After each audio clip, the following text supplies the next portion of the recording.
Greetings, my beings. It is your girl Zhaque, and I am back with another video. Sunshine is so high and so bright. Just another reason you could wake up and smile. It never misses a day. Do you know why? It's a sign for you that every day you should try. Every day you should try to piece yourself together. We can make this world better if you try. Okay, so in today's video, as you see by the title, we are getting into astrology one-on-one. This is going to be a two-part series. Well, this is going to be a two-part video because there's a lot when it comes to astrology, honestly, and I don't even know shit, but I'm going to share what I do know so far. And it's a lot. So it's going to be in the two parts. I'm definitely excited because I love astrology and I just want to share it with y'all, okay? So in today's video, we are going to get into the topics of what the birth chart is, a little bit of astrology history. We're going to talk about the houses, the elements, and the qualities of the zodiac signs as well. Okay, so when it comes into the history of astrology, what you'll hear is the Babylonians, Romans, and Greeks discovered astrology, which is half true because they discovered the astrology that we work today, but the first ever zodiac wheel was discovered in ancient Kemet. Well, was discovered by Napoleon in ancient Kemet, but they stole it and put it in Paris, but that's where we get our first zodiac wheel. If you guys want to go more into astrology history, I definitely would love to do that. It came from ancient Egypt, ancient Kemet, yet ancient Egypt, what a lot of people don't know, this was the first rich colony. This wasn't the first only colony. So I definitely have strong beliefs, and there are also strong beliefs that there was astrology and the studies of planets before Egypt, because Egypt was one of the last colonizations. It was just the rich colonization. It wasn't the first. There were colonizations all over Africa, and of course they would have their own understanding of astrology. None of this shit is new, you feel me? And astrology was a science that was used forever. It was used in schools. It was used for ancient kings and queens to discover their life. This was a very relied on science until about the 1600s when Galileo, because that's the only way, Galileo, he studied astronomy. Once he, astronomy, I see my shirt, it's definitely the sun right there, I'm sorry, but can you see the planets? Okay, am I awkward for doing that? I don't know, I just thought it went well. But anyway, so in the 1600s, Galileo started doing the studies of astronomy, and they kind of booted out astrology because it was science or beliefs. You get what I mean? Yeah. So to say, astrology is still a trusted science because even people now, even rich people now still use astrologers in their day-to-day life. In astrology, we have a birth chart, and a birth chart is basically a printout. This is my birth chart. I'm not going to show y'all up close because I don't do that. You're not supposed to show your birth chart. If somebody asks what time you was born, make sure there's somebody that you trust, because in order to get your birth chart, you must know what time you were born. There's a lot of websites that will give you your free birth chart. I'll link one, matter of fact, down below. But so yeah, it's the wheel that shows you what the where the stars and planets were the exact night you were born. It's like a print image of that. And on your birthdays, the planet returns to the same way it was the day you were born. So a lot of people say happy solar return because it's where the sun and all the planets were returning back to the same spot. You get me? Yeah. So the wheel is made out of 4 quadrants. The quadrants have different meanings. There's 12 houses and there's 12 signs within it. So let's dig deep on that. Okay, so the 4 quadrants of the zodiac sign are chopped up into 4 by the rising sign, the MC, the descendant sign, and the Coeli. So those chop it up into 4 parts, and each quadrant has a different meaning. So the first quadrant, the first 3 houses are in the quadrant. Hopefully I can like show y'all pictures up there if I learn how to do it. But so the 4 quadrants, the first quadrant is going to represent like your awareness of yourself and like your self-improvements, who you are at heart, what do you do to feed your own soul.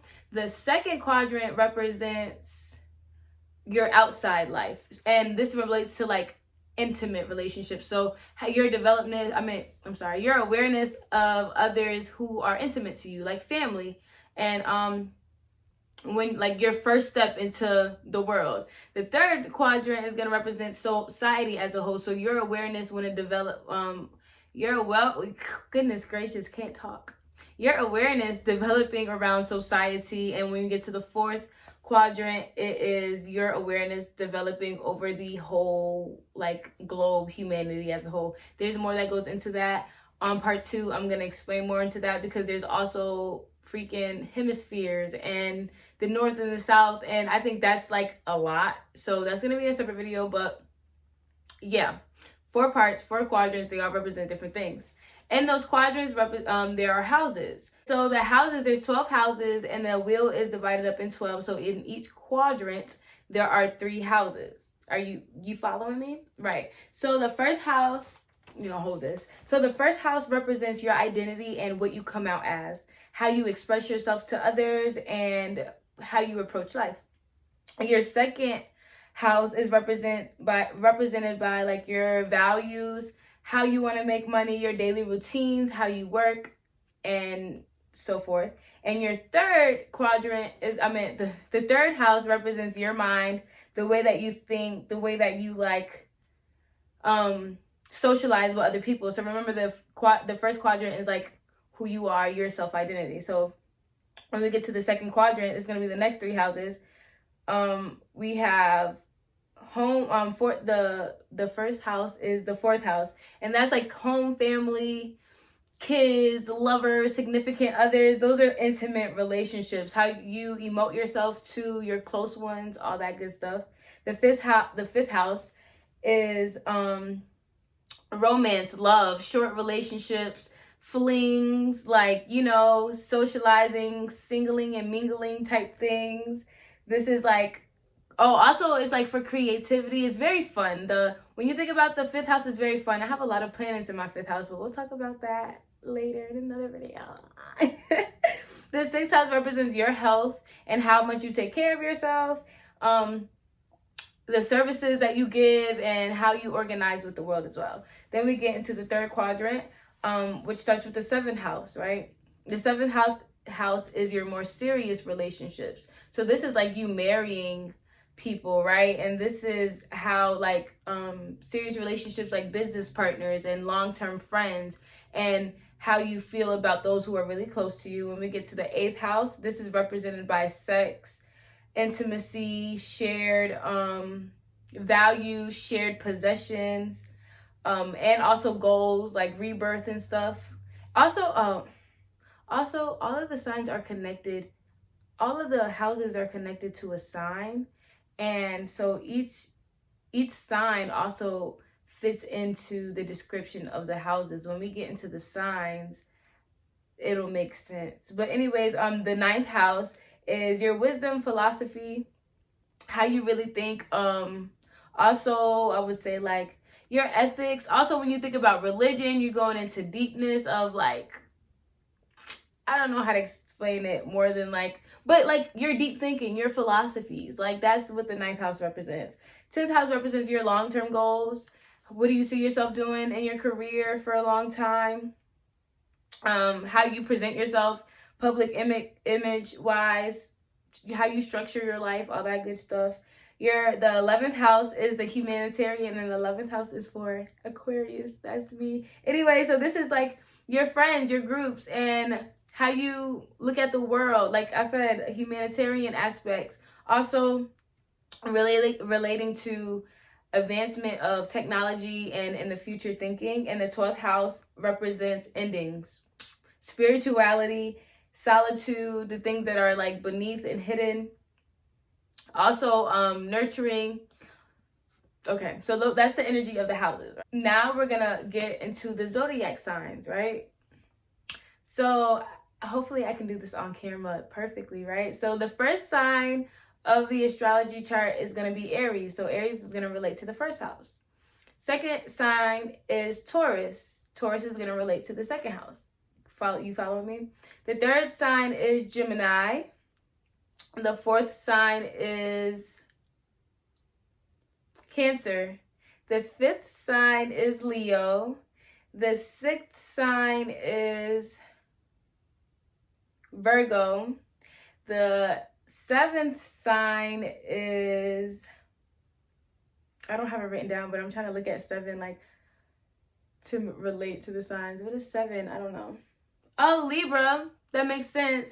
8 is Scorpio. 9 is Sagittarius. 8 is Capricorn. Wait. 9 is Sagittarius. 10 is Capricorn. 11 is Aquarius. Right? Me. And 12 is Pisces. So like it makes up a wheel. And so the 12 signs also represent as the 12 different houses. And they all sit in the 4 quadrants, which also gives them more meaning. So when we divide the signs up they consist of basically 2 things, elements and qualities. So the elements are going to be air, fire, water, and earth. So let's talk about those. So start off with fire signs, because it starts off with Aries. Aries is fire. Fire people are very fiery. I mean, and when I say fiery, I mean very out there. They're very confident in themselves. They're very start shit. It's giving me short-tempered madness. No, I'm just kidding. But even though fire signs are said to be short-tempered, they're very enthusiastic. They're very fiery people. They get other people amped up. They're optimistic about life. I love fire signs. Well, I love Sagittarius. They're very brave. They're very artistic and creative. Like I said, very confident in themselves, independent, love to work alone. Next is earth signs. When we think about earth, literally, it's giving very much rock vibes, very much grounded, very much stable and dependable and reliable, very much just here. Earth signs can be very detailed because they pay attention to detail. They're practical, realistic, and they also tend to be a little bit I wouldn't say like naggy or too realistic, but they can come off as a little, I wouldn't say boring either. They just can't, I don't know. They come off a lot of different things. When we get into each sign, you'll see, because each earth signs give off very practical vibes, but they're different, you know? Next, we're going to get into air. When you think about air, right? Air is always flowing. Air signs are all about communication and developing relationships and getting in tune with other people. They're very social, like they're social butterflies, okay? We fly around just sprinkling fairy dust on everybody. That's how I like to imagine it.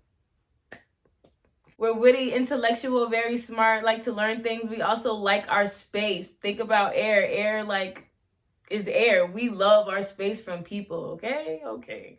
And last but not least, we're going to talk about water signs. Water signs are so nurturing. Did you think I was going to say emotional? Because they fucking are. Water signs are also very intuitive and empathetic. They can feel what others feel. Well, you don't have to be a water sign to be able to be empathetic, but that is one of their like most natural traits. Water, they're very flowy, very, people view them as like, water signs, they make people feel a little different. Like water signs, like say like somebody is a really mean water sign, they'll be able to hurt people's feelings more than somebody who's like not a water sign and really mean, if you get what I mean, because they're just very emotional creatures, so they can stir up emotions as well.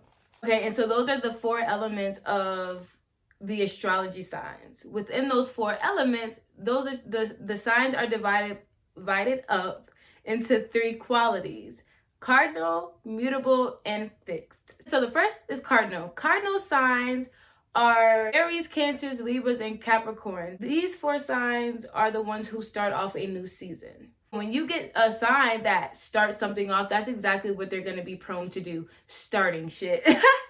and sometimes not finishing them as well as they can start. These signs are also the go-getters, very ambitious, very active, always want to be moving and engaging with things. These signs also have a lot of energy, and sometimes the energy that they have can come off as, because they know they're good at starting things, right? And they're very, I wouldn't say they're confident in themselves at starting things, but because they want to start things so bad and that's in their drag, they forget to like look at others about it, go for others. Sometimes they can seem very insensitive to others, or just not very caring when it comes to, well, how is it gonna affect anybody else? Because they just want to start shit. Mutable signs. And when you have a mutable sign, these are the signs that come at the end of a season. And so these are the signs that are more likely to be able, well, no, they're not more likely. These are the signs who can fluctuate side to side, who can look at things from different perspectives, who also just kind of adapt to whatever life they're going through. Like, these signs would probably be the best ones at making lemonade when you give them lemons, because they just are okay with things changing up and adjusting to the way that things have changed. And also they're really good at being able to look at other people and relate to other people, because once again, they can always change. And I don't want to say change as in a bad way, but mutable signs do have qualities of being two-faced now. Like, they do. These are the ones who be the most two-faced, and I've learned that experiencing with people. Like, I definitely know that. But also, with that being said, they also make humanity go around. We need them because we need people who to relate to everybody. Last but not least, we have our fixed signs. I am a fixed sign, but I'm like the evolving, wanting to be better fixed signs. When you are a fixed sign, it's just when your mind is fixed on one thing, that's all it wants, that's all it knows, that's all it's gonna get, okay? These are stubborn signs, hard-headed mugs, people who are very self-reliant, but these are people who are very steady. You know what I mean? Who can go after things for a long time and be okay with waiting on the results. These are also very loyal people that you can depend on. I just said that, but loyal, dependable people. They are people who are just gonna be there when you need them, because we are fixed signs. We don't like to change our mind a lot. So usually when we make our mind up, that is all there is to be said about it. We can be very hard-headed, and we can tend to be like, it's my way or the highway. And that's kind of toxic. And oh well, it happens with the best of us. But yeah, so those are the qualities and modalities of the zodiac signs. Okay. All right, so we learned about the birth chart wheel. We learned about it divided up. We only lived a little bit about it. Part 2 is coming soon for more about that. We talked about the zodiac signs. We talked about their qualities and the elements that they are in. And I'm so excited because, yes, I love talking about astrology. Yes, to part 2 of this video. Thank y'all so much. If you made it to the end of this video, thank you so much for supporting me. I am definitely excited to be giving y'all this information. Like, let's learn together. If you didn't know, I have a podcast. You should give it a listen. I'm going to link that in the description below as well. Give my podcast a listen. Like, podcasts are longer than videos, so I chat up on there too and drop knowledge and gems and whatnot. Also, visit my Etsy shop. I'm going to have that down below. I make jewelry. I make herb stuff. And whatever else you see on there, I crochet too. So give that a look and, buy something. Also, follow me on my social medias. Those are going to be linked below as well.